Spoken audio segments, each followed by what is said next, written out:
Good morning to all મિત્રો. આજે આપણે વ્હીકલ ટેસ્ટિંગ અને હોમોલોગેશન સબ્જેક્ટની અંદર chapter number 6 vehicle testing on chassis ડાયનોમીટર, જેમાં આજનો ટોપિક છે વ્હીલ એલાઇનમેન્ટ. વ્હીલ એલાઇનમેન્ટ જે છે તે વ્હીકલની સ્ટીરિંગ કેરેક્ટરિસ્ટિક અને વ્હીલ આ બંને વચ્ચે સંબંધ ધરાવતો એક ભાગ છે કે જેમાં સ્ટીયરિંગ અને વ્હીલની કન્ડિશન, આ જનરલી વ્હીલ એલાઇનમેન્ટ જે છે તે ફ્રન્ટ વ્હીલ માટે કરવામાં આવતું હોય છે અને તેની અંદર તમે જે સ્ટીયરિંગને લગતા એંગલ વિશે ચર્ચા કરી હોય અથવા તો શીખી ગયા હશો કે જેમાં કિંગપિન ઇન્ક્લિનેશન, કેમ્બર, કેસ્ટર, ટોઈંગ, ટો આઉટ, આવી જે અલગ અલગ એંગ્યુલર મૂવમેન્ટ અથવા તો પોઝિશન જે છે કે જે વ્હીકલની અંદર ફ્રન્ટ વ્હીલ, સ્ટીરિંગ એક્સલ અને બોડી આ ત્રણ સાથે સંબંધ ધરાવતી હોય તો તેના વિશે ચર્ચા કરવાની થશે. તો હવે આપણે આગળ જઈએ વ્હીલ એલાઇનમેન્ટ વિશે. Before going wheel alignment following factor should be check. એટલે કે વ્હીલ એલાઇનમેન્ટ કોઈ પણ વ્હીકલની અંદર જો કરવાનું હોય તો આવા કિસ્સામાં જે બેઝિક ફેક્ટર જે છે કે જે તેને અસર કરતા પરિબળો છે તો તેને ચેક કરવામાં આવતા હોય છે કે જેમાં આવે છે સૌથી પહેલા basic measurement. The correct wheel alignment required so that the car track properly and have a proper suspension height. Wheel alignment જે છે તે યોગ્ય છે કે નહીં તે ચેક કરવા માટે સૌથી પહેલા કાર ટ્રેક એટલે કે જે વ્હીલ ટ્રેક આવે છે તે અને સસ્પેન્શનની હાઇટ યોગ્ય છે કે નહીં તે જાણવામાં આવે છે અને તે યોગ્ય છે કે નહીં તે ચેક કરવામાં આવે છે. Proper tracking and suspension height depending upon certain basic measurement. Those measurement are as given below. બરાબર યોગ્ય ટ્રેકિંગ અને સસ્પેન્શન હાઇટનો આધાર જે છે તે અમુક બેઝિક પેરામીટર છે કે જેના ઉપર રહેલો છે અને આ બેઝિક પેરામીટર જે છે તે નીચે પ્રમાણે છે. જેમાં સૌથી પહેલા આવે છે વ્હીલ બેઝ. વ્હીલ બેઝ જે છે તે it is the distance between the centre of the front wheel and centre of the rear wheel. ડેફિનેશનમાં જોવા જઈએ વ્હીલ બેઝની તો આગલા વ્હીલનું સેન્ટર અને પાછળના વ્હીલનું સેન્ટર આ બંને વચ્ચેનું જે અંતર જે છે તેને વ્હીકલનું વ્હીલ બેઝ તરીકે ઓળખવામાં આવે છે. It is measure when the front wheel are pointing straight ahead. અને વ્હીલ બેઝ જે છે તે જ્યારે ફ્રન્ટ વ્હીલ સીધી રેખામાં હોય ત્યારે માપવામાં આવે છે. એ wheel base has be same on the both side of the vehicle. એટલે વ્હીલ બેઝ જે છે તે વ્હીકલની બંને તરફ ડાબી બાજુ અને જમણી બાજુ એક સમાન હોય છે. નીચે ફિગરની અંદર વ્હીકલનું વ્હીલ બેઝ કોને કહેવાય તે દર્શાવેલું છે. અહીં ફિગરમાં જોવામાં આવે તો આ જે ફ્રન્ટ વ્હીલ જે છે અને આ જે છે તે રિયર વ્હીલ, તો આ બંનેના સેન્ટર પોઈન્ટ જે છે તેની વચ્ચેનું જે ડિસ્ટન્સ જે છે તેને વ્હીલ બેઝ કહેવામાં આવે છે.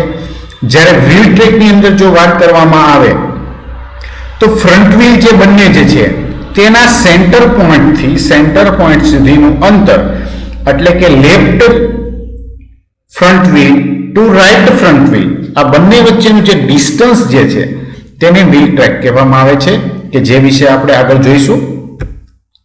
Wheel track as shown in figure, the distance b is wheel base and d is wheel track.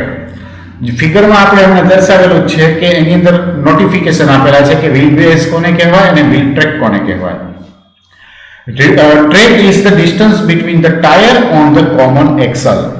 એટલે કે ફ્રન્ટ અથવા તો રિયર મેજોરિટી આપણે જે છે તે આપણે ફ્રન્ટ વ્હીલ ઉપર આધાર રાખીએ છીએ વ્હીકલની અંદર જે સ્ટીરિંગ જ્યોમેટ્રી છે તેની અંદર. તો આગળના બંને વ્હીલ એટલે કે ડાબું વ્હીલ અને જમણી તરફનું જે વ્હીલ છે તે બંનેના સેન્ટર વચ્ચેનું જે ડિસ્ટન્સ છે તેને વ્હીલ ટ્રેક તરીકે ઓળખવામાં આવે છે. Suspension height. Suspension height of vehicle is the distance from the frame to the road. Suspension height જે છે તે વ્હીકલનું ફ્રેમથી રોડ સુધીનું ડિસ્ટન્સ કેટલું છે તેના વડે ઓળખાય છે. It is also called as riding height અને તેને રાઇડિંગ હાઇટ તરીકે પણ ઓળખવામાં આવે છે. It is measure with the vehicle at curb weight loaded અને તે વ્હીકલના ઓછા લોડ ઉપર કર્બ વેઇટ ઉપર માપવામાં આવતું હોય છે. નેક્સ્ટ આવે છે camber angle. Camber is a tilt of a wheel away from the true vertical position when viewed from the front of the vehicle. એટલે કે કેમ્બર એંગલ જે છે તે વ્હીકલની સામેની બાજુથી જોવામાં આવે તો વ્હીલની સેન્ટર લાઇન અને સાચી વર્ટિકલ સેન્ટર લાઇન જે છે તો આ બંને વચ્ચેનો જે એંગલ જે છે તે કેમ્બર એંગલ તરીકે ઓળખવામાં આવે છે. ફિગરમાં નીચે આપેલું છે કે કઈ રીતે છે. It is measure in degree એટલે કે અહીંયા જે કોઈ પણ એંગલ જે છે એ મેઝર કરવામાં આવે તો તેની વેલ્યુ આપણે ડિગ્રીની અંદર માપવામાં આવે છે.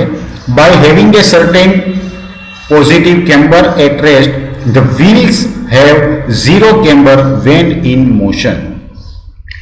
એટલે કે જ્યારે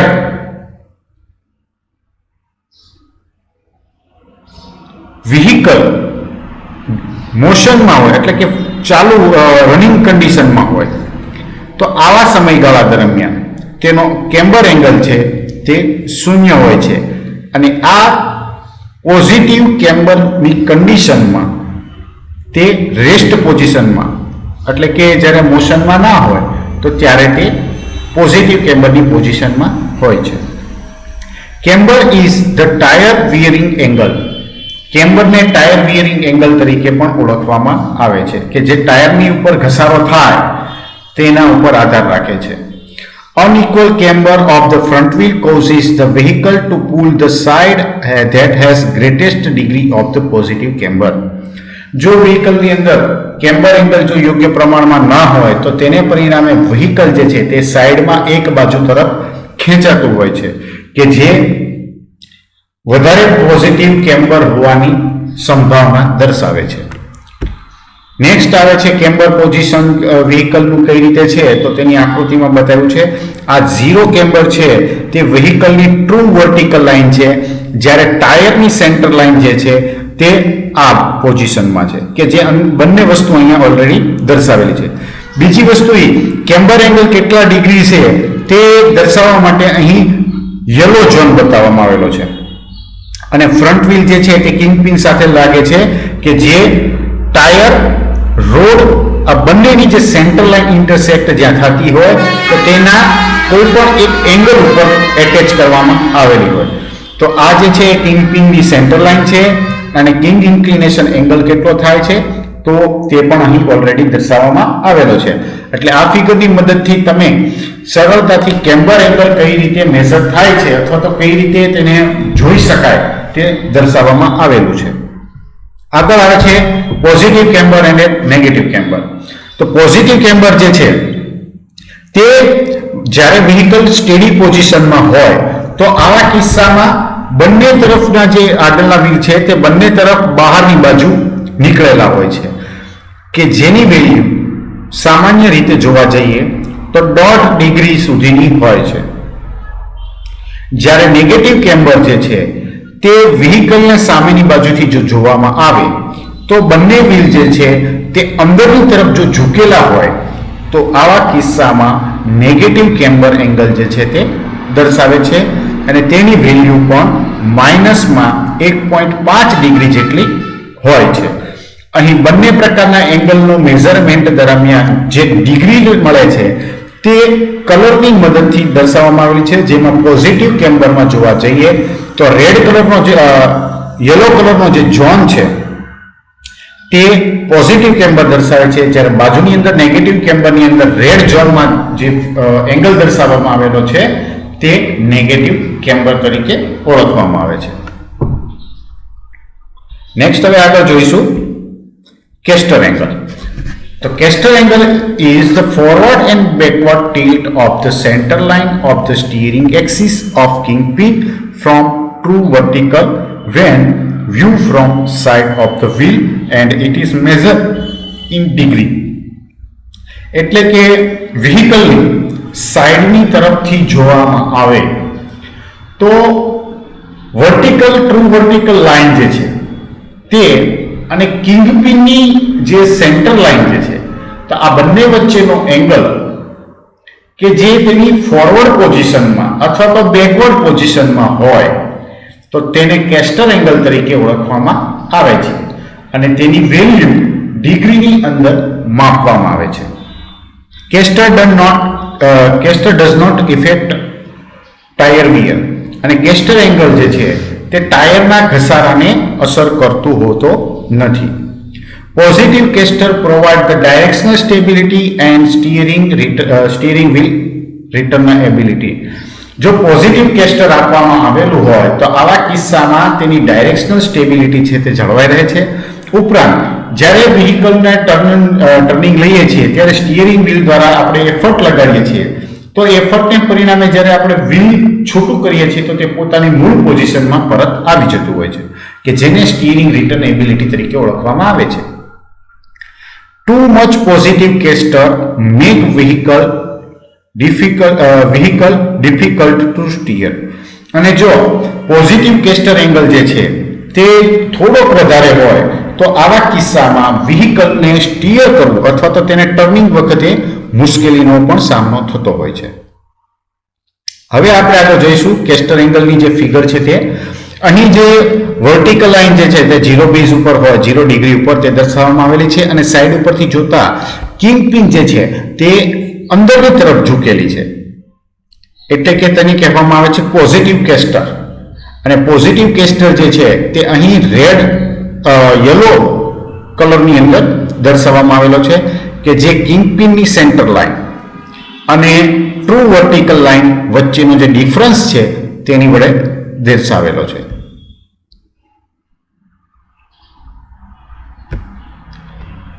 આગળ જે ફિગર છે તેમાં આપણે જોવા જઈએ તો પોઝિટિવ અને નેગેટિવ કેસ્ટરની ફિગર જે છે તે દર્શાવવામાં આવેલી છે, જેમાં બેકવર્ડ પોઝિશન ઉપર જો હોય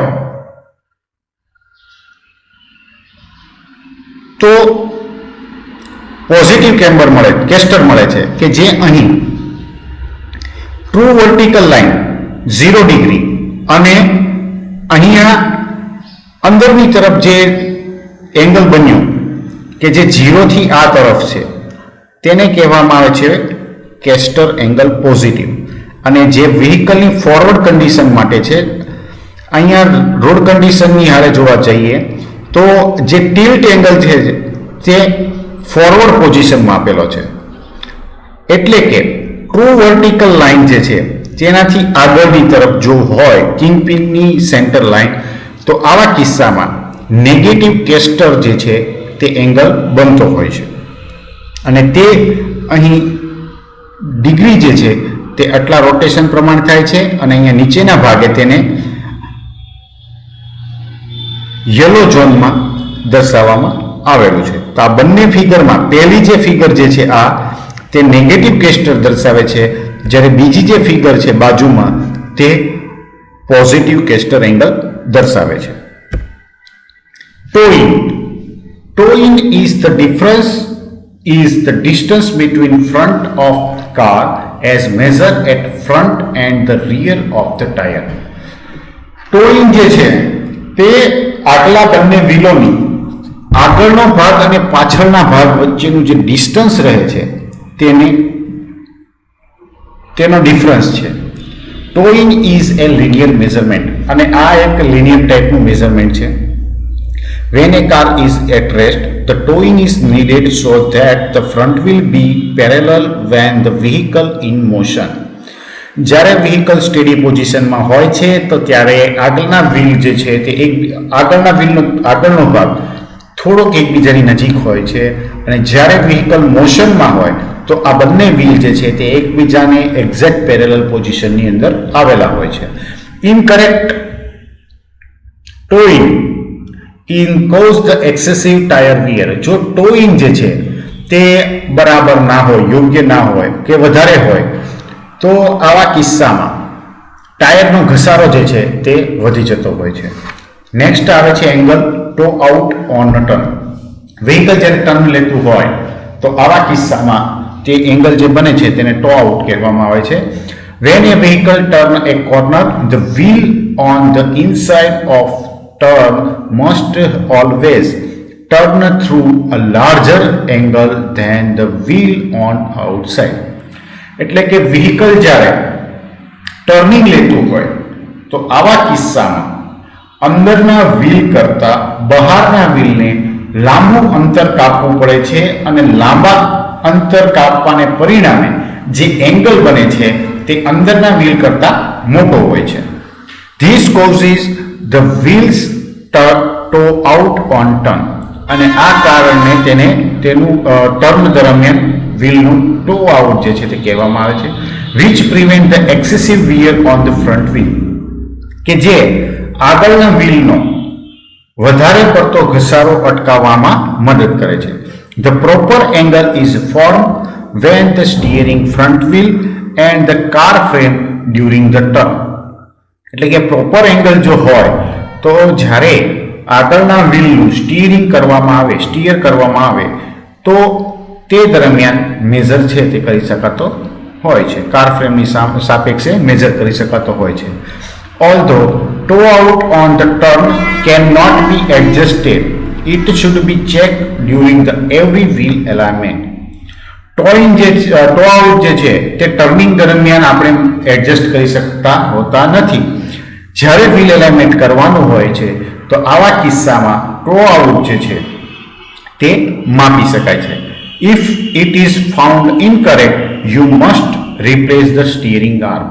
અને જો ટો આઉટ એંગલ યોગ્ય ના હોય તો આવા કિસ્સામાં સ્ટીયરિંગ આર્મ છે તેને રિપ્લેસ કરવો જરૂરી બનતો હોય છે. નેક્સ્ટ આગળ હવે આવે છે ફિગરની અંદર ટો ઇન અને ટો આઉટ. તો જ્યારે ટો ઇનની અંદર જોવા જાય તો બંને ફ્રન્ટ વ્હીલનો આગળનો ભાગ છે તે થોડોક એકબીજાની નજીક છે કમ્પેરેટિવલી પાછળના ભાગ કરતા, અને ટો આઉટની અંદર જોવા જાય તો પાછળનો ભાગ બંને અંદરની તરફ છે કમ્પેરેટિવલી આગળના ભાગ કરતા. અને ટો આઉટની અંદર જે ડેફિનેશન પોઈન્ટ ઓફ વ્યૂ જોવા જઈએ તો જ્યારે વ્હીકલ આવી રીતે ટર્ન લેતું હોય તો અંદરના ભાગના વ્હીલને બહારના વ્હીલને અંદર કરતા થોડોક વધારે સર્ક્યુલર મુવમેન્ટ અથવા તો ટર્ન લેવો પડતો હોય છે, કે જેને આધારે તેની એંગ્યુલર પોઝિશન જે છે કે જે એક કોમન પોઈન્ટ ઉપર રિયર એક્સલની જે વ્હીલ જે છે તેની સાપેક્ષે બનતા હોય તો તે ટર્નિંગ દરમિયાન વધારે ડિગ્રી રોટેશન જે છે તે થતું હોય છે. આગળ હવે જોઈએ kingpin inclination. It is the angle formed by kingpin and to vertical as view from the front of vehicle. એટલે કે વ્હીકલની સામેની તરફથી જોવામાં આવે તો આવા કિસ્સામાં તેની ટ્રુ વર્ટિકલ લાઇન અને કિંગપિનની સેન્ટર લાઇન આ બંને વચ્ચે જે એંગલ બને છે તેને કિંગપિન ઇન્ક્લિનેશન કહેવામાં આવે છે. અને આ એંગલની આપણે જે હતી કઈ પોઝિશનમાં હોય તો તે આપણે કેસ્ટની અંદર જોયું હતું.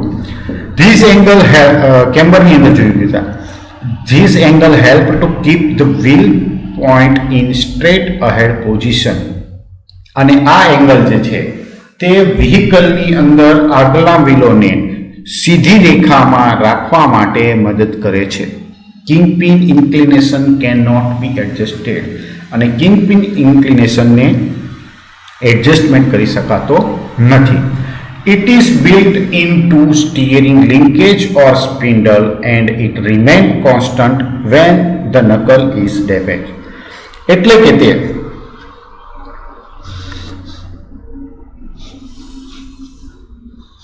સ્ટીયરિંગ લિંકેજ અથવા તો સ્પિન્ડલની સાથે બનાવવામાં આવતું હોય છે અને જ્યારે સ્ટીયરિંગ નકલ ડેમેજ થાય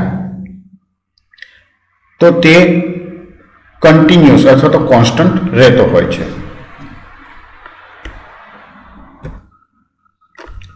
આગળ હવે જોઈએ ફિગર જે છે એની અંદર કે કેમ્બરવાળી ફિગર જે હતી તે સેમ ટુ સેમ અહીં દર્શાવવામાં આવેલી છે, જેમાં ફ્રન્ટ વ્હીલની બંને લેફ્ટ અને રાઈટ સાઈડમાં દરમિયાન જે ગ્રીન ઝોન બંને બાજુ દર્શાવેલું છે તે કિંગપિન ઇન્ક્લિનેશનનો એંગલ દર્શાવે છે.